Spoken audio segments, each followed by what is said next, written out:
This podcast is a quest for well-being, a quest for a meaningful life through the exploration of fundamental truth.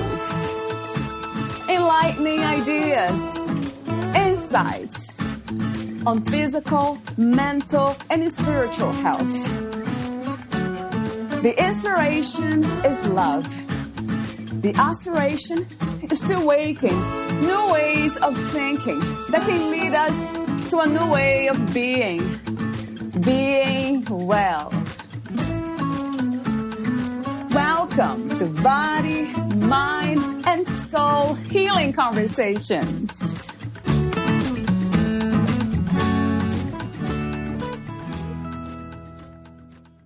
When you start the journey of working for yourself, it can be exhilarating and terrifying all at once. Nicole Bayliss knows, because she has been there. She had a lot of old ideas and beliefs to let go of if she was to be true to herself and follow her deep desire to work for herself on her own terms. In her new book, Nicole shares all that she has learned while traveling two parallel paths, the spiritual path and the path to creating a successful business. Valeria Teles interviews Nicole Bayliss, the author of Soulful and Successful Business, Spiritual Guidance for Succeeding in Your Own Business. Nicole Bayliss is a spiritual healer and teacher. Through experiencing her own life challenges many years ago, she experienced an awakening that entirely changed her life. Through meditation, prayer, and study, Nicole began to receive truths and was shown we are all here to align to our soul and to live a life of joy, purpose, and abundance. In order to do this, however, we must be cleared of the old programming, conditioning, wounding, and self-limiting beliefs that prevent us from knowing who we really are. Nicole is a trained forensic energy healer, transpersonal counselor, and life path guide. The content of Nicole's work is channeled. She has written 3 books, A Shift to Bliss, 5 Steps to Finding Love, and Soul Magic. Her current online courses are available from her website, and she offers free live events on her Facebook group, Path of Light. Nicole's mission is to share what she has learned and assist others on their journey to awakening. Meet Nicole at nicolebayliss.com.au. Here's the interview with Nicole Bayliss.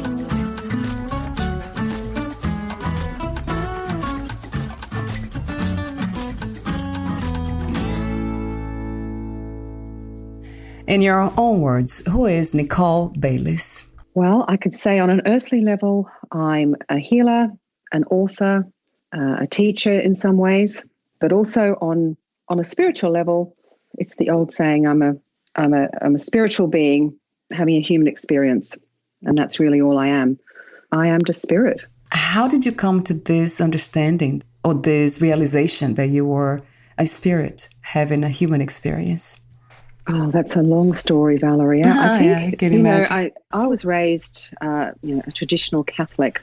Yeah. I remember always, I used to get these windows of knowing that, even in church, but then I would disconnect because the way, for me personally, it was presented through the church, and a lot of the messages got very confusing to me. And it wasn't probably until my mid-30s that I started to really wake up, and I was reading a lot of books and on different, like on Buddhism and various authors who were helping me wake up. One book that really helped me a lot was that Neil Donald Walsh book, Conversations with God. Suddenly something clicked for me and I realized I saw a much bigger picture. Oh, wow. So sometimes it takes one, let's say, invitation, right, Nicole? Would you call it a shift of perspective or a completely new understanding of life? I see it as the Buddhists see it, which is, they say life is a series of disillusionment with one veil at a time being taken off. And we keep seeing more and more and more. And the other thing I would say, the other thing that has really helped me know that I'm a spirit is meditation. Why meditation, Nicole? How can you describe the experience you have? I think for me personally, I've got I used to have quite a busy mind. My mind was me. And as I began to I just started with mindfulness meditation, and just through that, these realizations just would come through just watching my own thoughts and getting more in touch with that observer self within me, that I wasn't my body, I wasn't my mind. I was this being, this spiritual being. I have heard before, I'm sure you have too, that we are not thoughts. So I have asked the question about what are they? Do you have any idea what thoughts are? I would say on an energetic level, I'd say they're energetic forms. They are forms of energy, and some are of the light and some are not. And I think for a lot of us in this world, particularly in the current world situation, many of us think really over-identify with our thoughts. We think we are our thoughts. And that is a challenge too. And it's not a detachment, it's learning how to stay present, to listen to them, but not pay attention to them in a way, isn't it, Nicole? Exactly. Yeah, we can't push them away. Right, we can't. In fact, the more we try and push them away, the more they come back like a jack in the box. So true. So true. They're part of us, and we need to lovingly accept every part of us, including our thoughts. But we have the power to examine our thoughts and think, well, does that serve me? Is that really true, or isn't it? You wrote the book, the most recent one, titled Soulful and Successful Business, Spiritual Guidance for Succeeding in Your Own Business. Yeah, before I ask you other questions, because I have so many here, talk to me about the inspiration and the intention of writing this book. I think in my daily practice, I see a lot of people who are in their own business or wanting to go into their own business, wanting to follow their purpose, not trusting that it will be okay. You know, we have a lot of fear around that. I do believe that most of us in this world have been educated to be employees, but not self-employed. And I think, I do believe that right now on Earth, there's quite a shift going on with people, more and more people wanting to be true to themselves, wanting to follow their hearts and not their heads, and wanting to, find their purpose, follow their purpose. And the desire's there, but they're frightened, or they do it, but then they find it doesn't go as easily as they planned. And so this book is here basically to help them and guide them. It's essentially spiritual guidance for anyone who works for themselves. And I say in the foreword, I want to share with you all that I've learned while traveling two parallel paths, the spiritual path and the path to creating a successful business. And so I share with people my own story around it, and also some stories of my clients, just as anecdotes, just to illustrate a point. And you do it beautifully. And it is a guide, because there are so many beautiful and suggestions, useful suggestions. It caught my attention. A lot of times when I read a book, any book, I see how interested I become in the content by the time that I spend. I plan to spend, let's say, 2-3 hours, and then I ended up reading the book for 6-7 hours.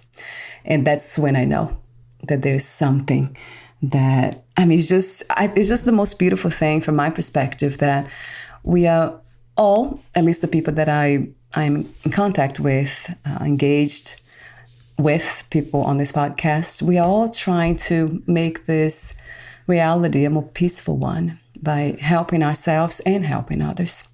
It's really beautiful, Nicole. From my view here, it's the most beautiful thing. Thank you for doing that. Thank you. Part of it, after each chapter, as you know, there is something called crafting your spiritual business plan. So, I'm giving exercises and prayers and all sorts of ideas of, how they can deepen more into their spiritual selves and their transformation. It's really easy to follow the steps and to learn fast, because it's so not just simple, but it's easy to navigate. And I'll be going through exploring some of the topics in some of the chapters that caught my attention. Talk to me for a moment a bit more about true success. How do you define those words? Yes. Okay. So I started that.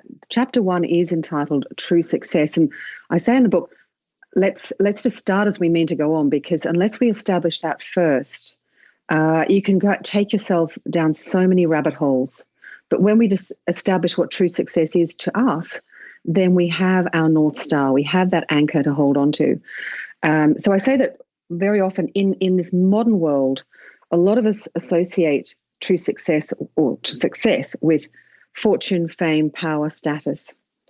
Unless we incorporate meaning and purpose, daily enjoyment, work-life balance, and making a positive contribution or difference. And that doesn't mean we have to be a healer as such. We can do whatever it is that we love to do that helps others.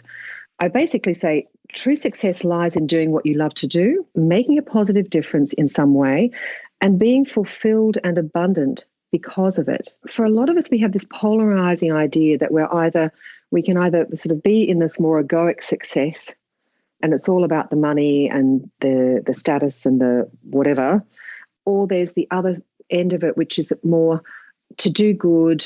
It's more charitable. It's not at all about the money.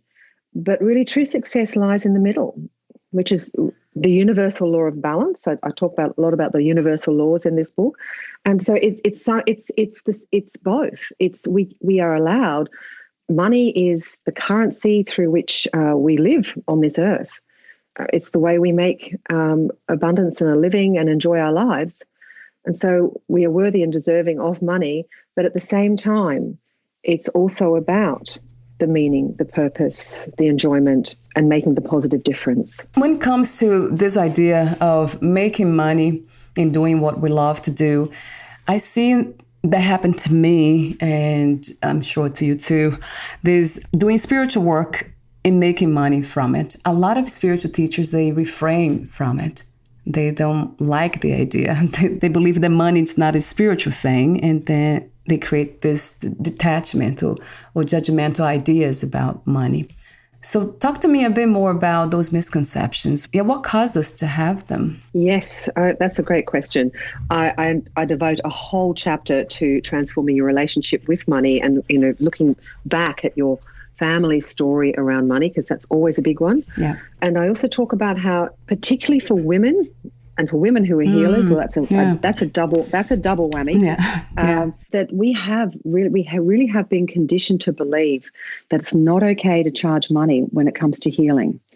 That somehow that is wrong, and so I give a lot of examples of this in the book. And one of the beliefs around money is it's not spiritual to be rich. It's greedy to be rich. It's wrong to focus on money. If you focus on money, you don't care about people. And yet, as I explained to many of my clients, when we charge money for our services, we're simply exchanging energy. And so that leaves that other person, the person you're doing the healing with, it leaves them, they're not owing you anything. So the transaction is complete. And, so I kind of work on changing their mindset around money and knowing that it really is divinely right, and that the universe wants always that for there to be a fair exchange. When there's not a fair exchange, karmically something is left undone. So that is one of the things that was really challenging for me to understand. Yeah, that money is an energetic exchange. There's nothing wrong with that. Wow, that was a tough one. That was a big one for me. And I think I also talk about in the book how in my family, it wasn't okay to talk about money even. So I talk about being told off by my parents at the dinner table when I was about 7 years old for asking my father how much he earned. And from then I never talked about money. So when it came to starting my own business, just all my money stuff came up overwhelmingly, and to be able, to charge people, to talk about it, it took a fair bit of self-examination and healing to transform that. But once, I think the awareness is half the healing done, the understanding of self, and then there are many ways. And it's not that hard to change your relationship with money. In your book, you say true success lies in doing what you love to do, making a positive difference in some way, and being fulfilled and abundant because of it. So this phrase kind of sums up everything that you've been talking about, which is the same thing. But I love the way you put it together here, doing what you love and making a difference. So it's like loving yourself and others at the same time, isn't it? Like giving and receiving, which is one of the laws too, universal laws. That's right, the universal law of giving and receiving. So the universe works on exchange. And this is as opposed to the old paradigm, which most of us have lived in, and I know I did, which is I need to work to make money to pay my bills, and then maybe I'll get some time for myself to enjoy myself when that's done. Right, yes. Yeah. Whereas we are actually worthy. We are worthy and deserving of enjoying every day, loving the work we do, loving everything, and enjoying everything. And that's a big shift that is going on for a lot of people right now. Yeah. What an important message. And not waiting to be happy, because that is such a misconception, isn't it? I'll wait for after. And then what about if we lose the body before? Then we never know, right? Life is so unpredictable.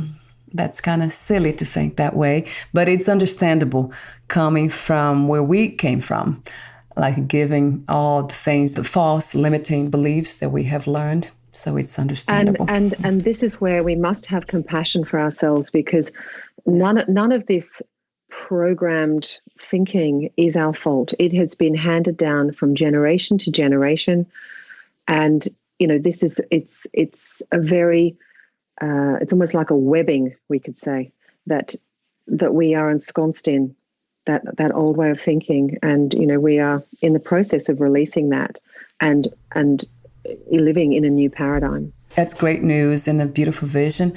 So talk to me for a moment about 2020, Nicole, and what changed for you? What insights have you gained from the events in 2020?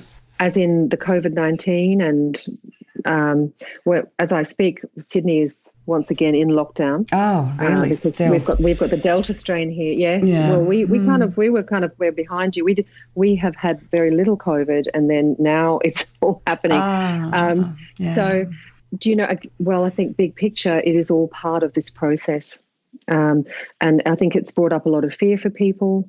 It's brought up a lot of things for people, but I do believe that the COVID-19 is a big part of a big change that needs to happen on our planet.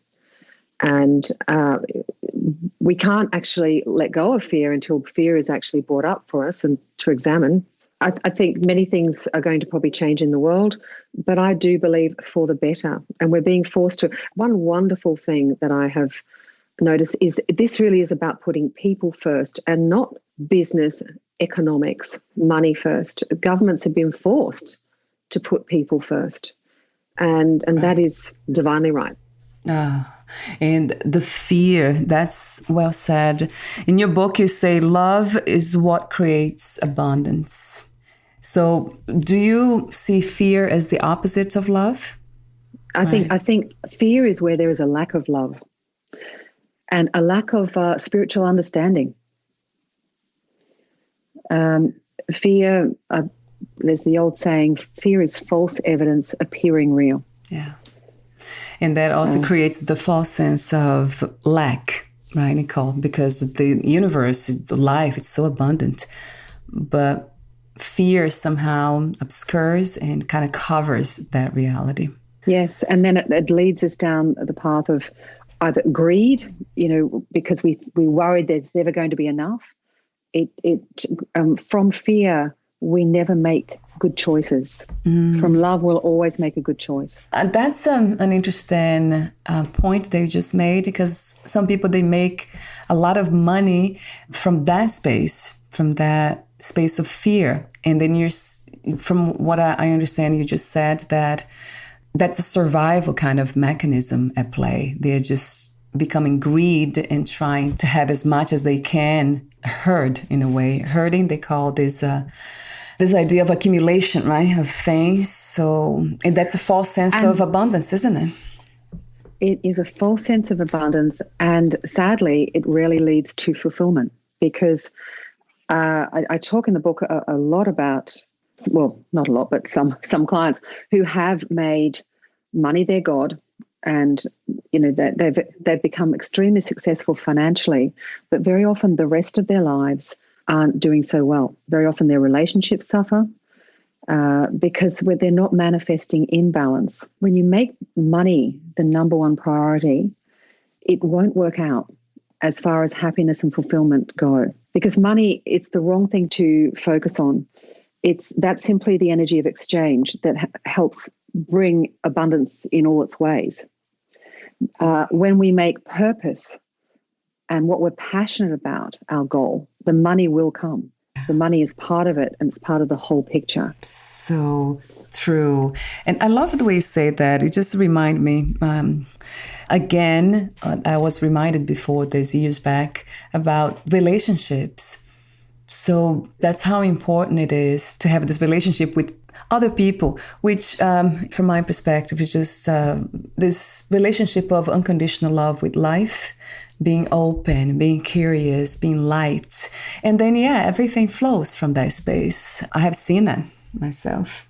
I have experienced it too. Yeah. And I noticed whenever I focus just on the money, or I don't have enough money, well, I just keep manifesting not enough money, or wishing I had money but didn't have money. And when I began just to focus on what I'm here to do, then the money came. And so did everything else.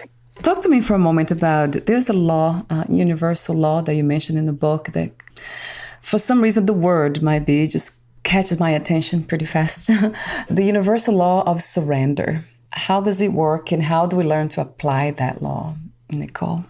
Okay. Now, surrender is a big one for a lot of people. Some people can see the idea of surrender as sort of giving up. But I see surrender is simply about handing over. Surrendering is handing over your vision. You could hand your vision over to this loving universe. The universe is a supreme intelligence. So when we hand something over to the universe, it knows exactly what to do with it, far more than we know what to do with it. So if you have a vision for yourself in your life, you can hand it, you can visualize it, you then surrender it to the universe and say, I surrender this to you. Show me the way. You can also surrender your worries, your fears. We all have worries and fears. You can surrender problems, challenges to the universe. I do a lot of surrendering in the prayers in Soulful and Successful Business. So we can strengthen our source connection through surrendering every day. I begin every day with, I surrender this day to you. And I have a chat with the universe around, what I'd like to achieve. But then I surrender, saying, not in the belief that if this is meant to happen, thank you that it may happen. And if something is more important today, I trust in that too. And it's about letting go of this over-attachment to outcomes, of deadlines, of things we have to do today, and getting more in that flow of trusting that sometimes, I use the words in the book quite a lot, thy way and not my way. I'm wondering if we can say, I surrender my life in a sense of, I don't have a life, I am life, I'm one with the universe. Is that something that means the same thing as the message that you're trying to communicate, or am I saying something else? No, absolutely. We can surrender and that is really what we're here to do. And to live a surrendered life. It doesn't mean that we can't have hopes and dreams. We're human and we were given that ability. We become co-creators when we surrender. And so it's both. It's knowing that there's a deep desire within us, but then we surrender that. And, years ago, I manifested a life that I thought I wanted. And in my mid-40s, more and more, I realized that I was unfulfilled, that there was something missing. And even though it looked on paper, I had everything anyone could want. And I realized what that was I'd manifested a lot of things from my ego and from my wounded self. And I realized that they weren't particularly making me happy. And then my life changed. And when I surrendered, and I went through this transformation where I thought, I don't even know what I want. I'm just surrendering to the universe and say, just over to you. And then, and that's when, I went on a totally different journey. I had no idea before then I was, I had it in me to be a healer, an author, or anything else. But then I was shown that is the power. And what I also say in Soulful and Successful is that many of us have talents and abilities within us that we don't even realize we have until we do surrender, until we start the journey of purpose. And I wonder why so many of us fight and resist to surrender. Is just attachment to the ego, Nicole, or there is other fear, or all the above? Fear, the fear of letting go, the mistrust, and I think we get better and better at it the more we do certain spiritual practices such as meditation. I think and the other thing, of course, is if we've ever surrendered something and seen a miracle, see something work out, our faith gets stronger. That's certainly what's happened for me in my life. I've surrendered so many times when I've been in a deeply bad or desperate place, and I've seen a miracle literally, the next day, and I think, oh my goodness, there are no accidents here.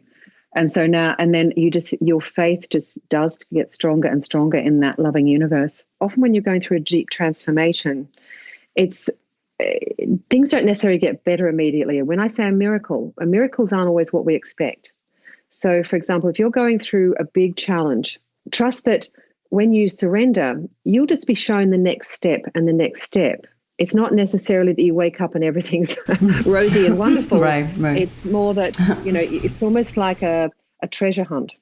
That you'll be shown something. Someone will suggest, oh, maybe you should read this book, or, oh, you need to see this person, or, and then it takes you on a path to the next part of the transformation. That sounds very playful, which it makes sense that the universe would be playful in light, right?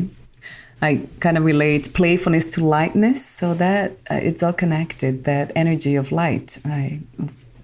Just having fun, enjoying yourself in life. I mean, not just, but including that for sure, as you suggest in your book too. I think as much as we can, we need to enjoy life. So chapter 3, I do talk about the magic of getting there and to focus on the journey and not the destination. Because the ego will have us obsessing over, that final outcome of whatever it was that was on our vision board or in our vision statement. And yet, if we just live in gratitude every day for what we have in the now and appreciate everything we've manifested so far and just stay in the now, that is the path to happiness. Again, that ego will trick us. I'm going to be happy when I'm over there. And so then when we feel that every day, every moment is lacking because we're not over there yet. It becomes a chase. You're chasing life itself or chasing happiness, which never works. In your book, in that specific chapter 3, you talk about the universal law of pure potential. And you say you are pure potential. Within you exists infinite possibilities. Of course, you said more than that. But that is, it resonates so true to me because that's what we are, infinite possibilities.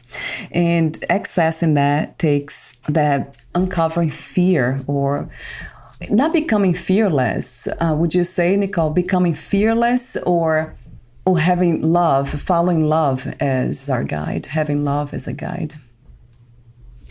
Having love as our guide. And I say here that the intention to work for yourself and to want to be successful breaks you out of an old mold. You have talents and abilities within you don't even know you have yet. The universal law of perpetual transmutation of energy, that's quite a mouthful, it's another one, deems that you have all the power within you to transform yourself and your circumstances, which then would lead me to chapter 4, which is transform your relationship with yourself. Because if you go into business or purpose, you are your business. Your business is simply an outer expression of you. You said that, chapter 4, I love that because what could be more real than that? Like the exterior, it's the mirror, and you say that we're just a reflection. You say everything that happens to us and around us is a mirror of what we believe about ourselves. And that's what you just said, but yeah. Yeah, and the universal law of belief deems that whatever we believe, we create. So if you believe you're not good enough, then your business will never be good enough. If you believe you're not important, your business won't ever become important. And so I go through a lot of self-limiting beliefs that I have noticed that a lot of entrepreneurs may be struggling with. I give examples of how we locate that belief and go a bit more into their story of why they would have that belief. And then, just as we said before, just holding up that mirror, understanding where that belief comes from. And then I would just give my clients affirmations, to reprogram that belief. Some people, they really want to know the signs.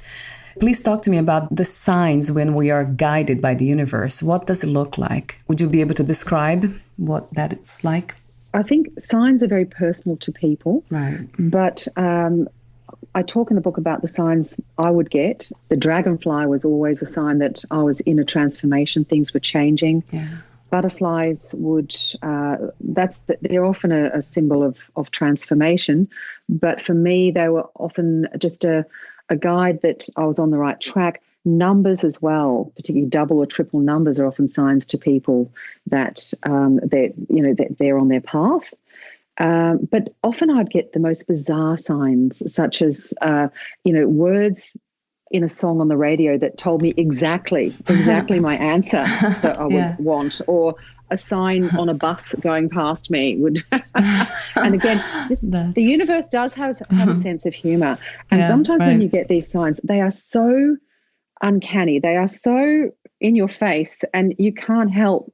I often laugh out loud when I see them, and I just, and you realize it is a playful universe, as you said. It is, it's playful and it's loving. So I say to people, say every day in your meditation or in your prayers, I'm open to signs and guidance, and stay open to signs and guidance. You may be amazed at what you see. And the more present we are, the more we are able to see signs and guidance. If we're not present, it's very hard. Presence, it's amazing. It's almost like, again, another layer comes off. You see things that you wouldn't normally see if you're not present. So meditation, it's a great practice for that clarity, right? Yes, or even just quiet contemplative time, like, walking, taking a walk in a park or on a beach or sitting on a park bench, just noticing nature. That is also, a great way just to bring spaciousness to your mind. Just stillness, quietness is a really important part, I think, of the transformational process. If we are constantly busy, constantly in the mind, there is no space for these realizations and to see the signs. And that is so I keep saying that because it resonates true to me, to my being, when you say that. It seems like thoughts, they come to us or grab our attention when we are separated from life, when we are feeling separated from the universe, as you call it. They come more often and they stay here. They definitely do. Another thing I do, which I often suggest to people they do, is before you go to sleep, if you have a problem, you can surrender that problem to the universe and ask that divine guidance comes to you as you sleep. You can surrender an idea you may have.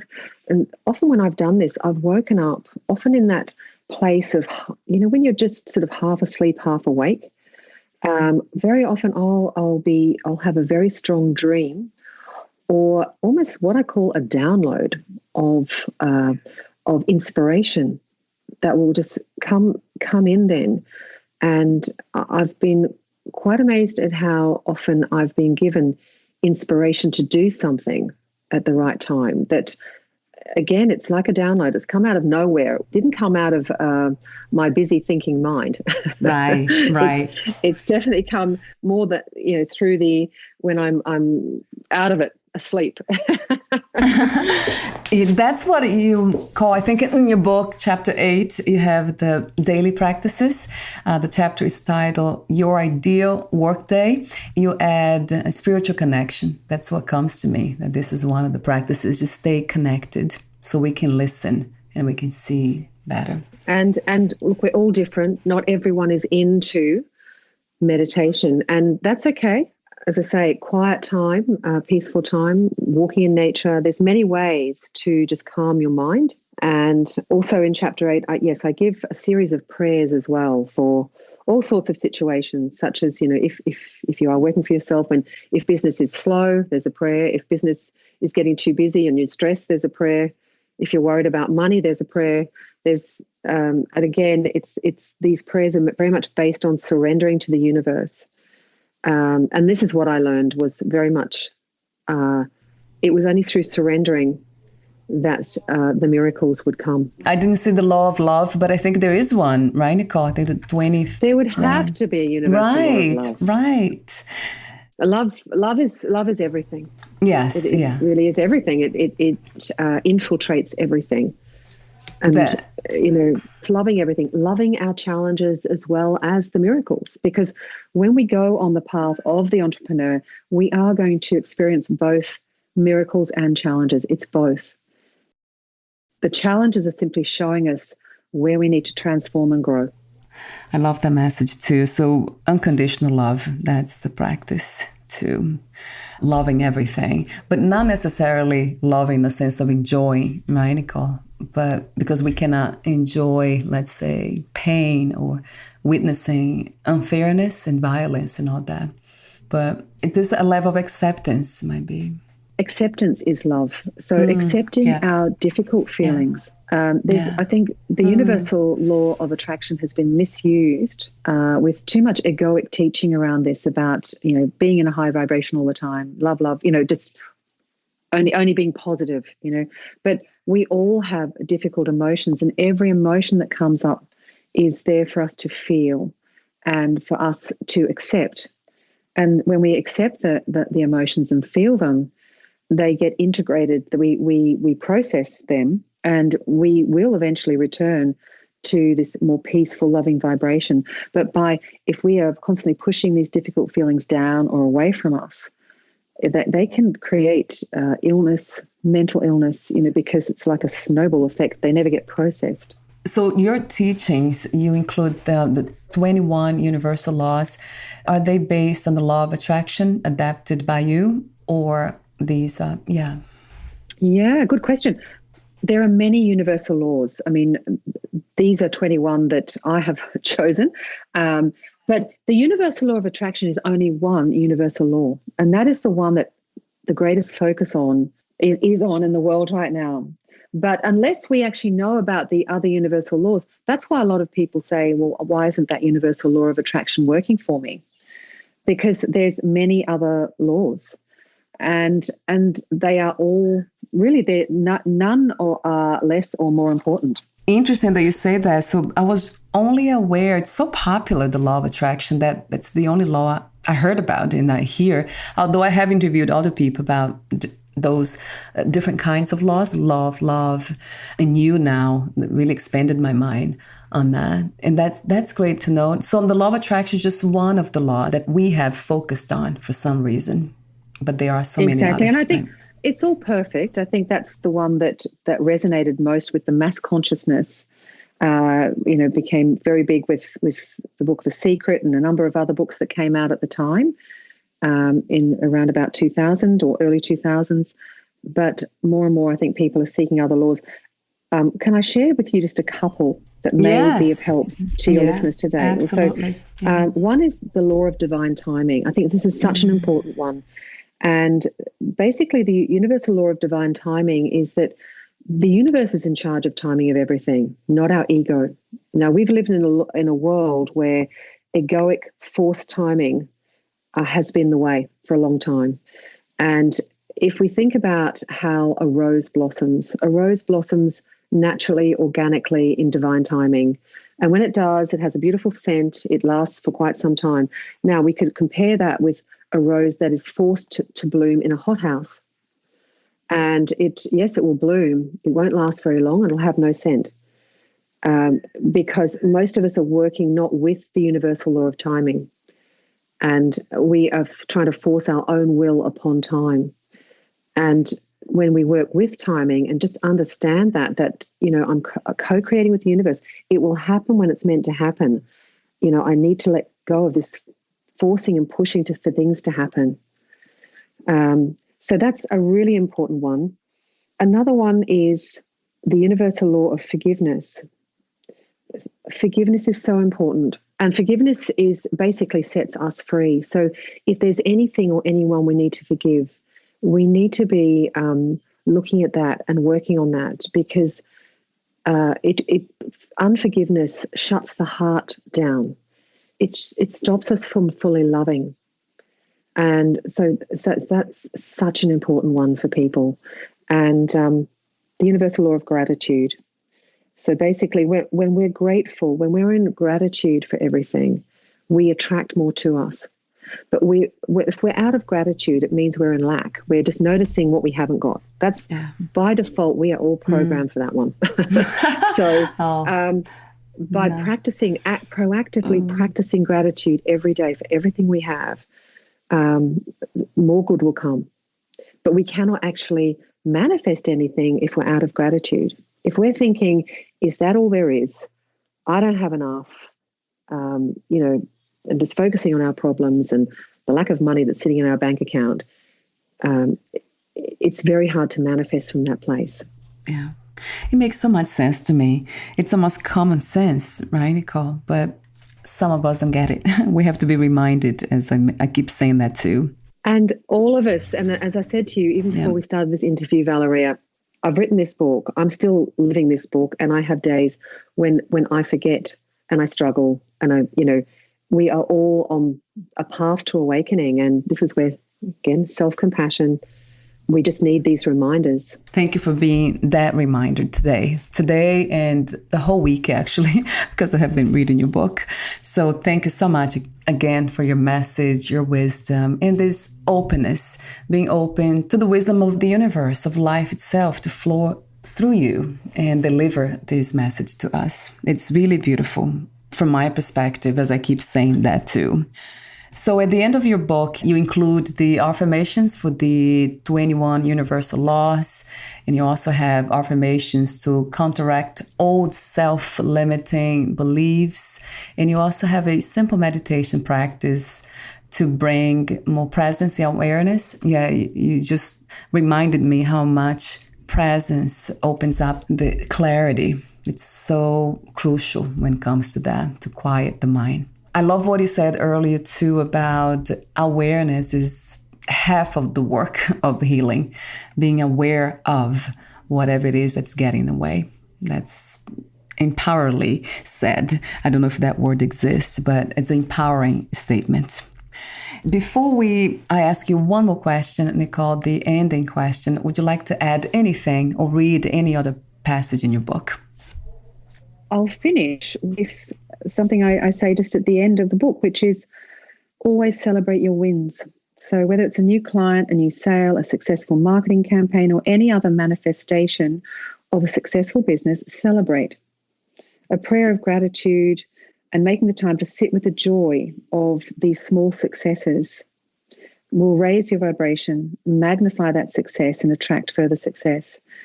And then I complete the chapter with a quote by the boxer, Joe Louis, and he says, "A champion doesn't become a champion in the ring. He's merely recognized in the ring. His becoming happens during his daily routine." Thank you so much again for being that reminder. And for some of us, a reminder, and for some of us, the awakening of that truth. Thank you, Nicole. My last question to you is, what are 3 things about life you wish everyone to know before they leave the body? You're here. You're here to enjoy, yes. Number 1. Yes, I agree, 1,000%. You're here to find your true self, your soul self. There is a world of love there to enjoy. There's a world of fear and the world of love. And the less you can identify with the fear out there, the fear and lack out there, and go more within your heart, you will find that world of love. Yes. Thank you so much again. And before we say goodbye, where can we find more information about you, your books, products, services, and future projects? Oh, thank you. You can find me on my website, which is nicolebayliss.com.au. I'm based in Sydney, Australia. I have a healing group on Facebook, which is Path of Light with Nicole Bayliss. I hold free meditation events and talks. And you can find my books on most book platforms. And this book, Soulful and Successful Business, will be available as a paperback, an ebook, and an audiobook. Wonderful. And we'll have the release date. Actually, I'll release this episode when the book is already out there, so the audience knows. Thank you so much again, Nicole. Thank you so much. Bye for now. Thank you for listening. To learn more about Nicole Bayliss and her work, please visit nicolebayliss.com.au. To learn more about this podcast, please visit fitforjoy.org/podcast. Thank you again for listening, and bye for now.